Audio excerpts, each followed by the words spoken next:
Ace is a dog that's he's in like the shelter. He's in like, the kennel. And this is a problem for Ace. Ace doesn't want to be here. Ace wants to escape. He's got better things to do, better places to be. But he's built a relationship with these other animals, pets rather, that are in this same shelter. Ace is more of a rebel in his own right. And throughout the story, what you find out about Ace is he's a loving dog, right? He's got a big heart, a loving heart, and ultimately, he wants what's best for those around him. The thing about Ace that's special is Ace is overall, he's a great heart, good heart, right? And because of what he's been through, because of the impact of hurt, of losing what you love, that family, without saying it and overstating it, he's holding on to this relationship that he has with this group, right? Our pack of heroes here. He's holding on to it and he values it. And the fact that he feels that crypto is not doing the same, that crypto is taking advantage of a moment or an opportunity for us to do something for you to get the best of it. Those things bump him the wrong way. And it's not until he sees a reason and difference that he feels like he should invest his, not just time, but his all. It's something that checks all the boxes for a family, right?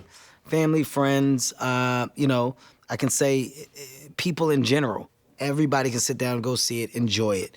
And it has the right tone of love, of story, but also the tone of action where it's supposed to be.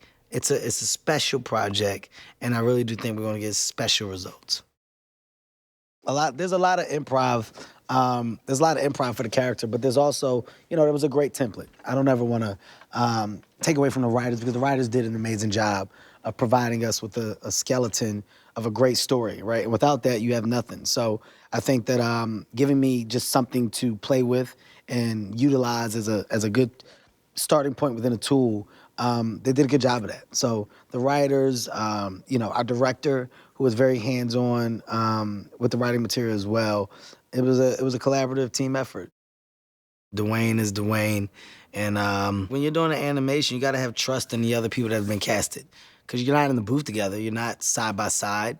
So you got to know that your partner is doing the same work, if not better, that you are, and because of that, we know each other's cadences, we know each other's tones. I think that there's a nice little comedy seesaw that we're able to provide while at the same time staying true to the story. Growing up, did I have a favorite pet? You know what? I did. There was a guinea pig that my fake grandmother had.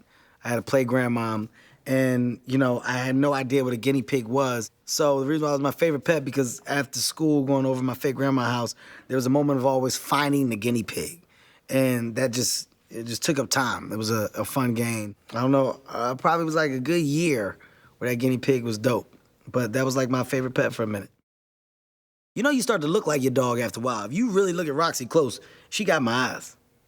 We got the same eyes. Mm-hmm. Mm-hmm.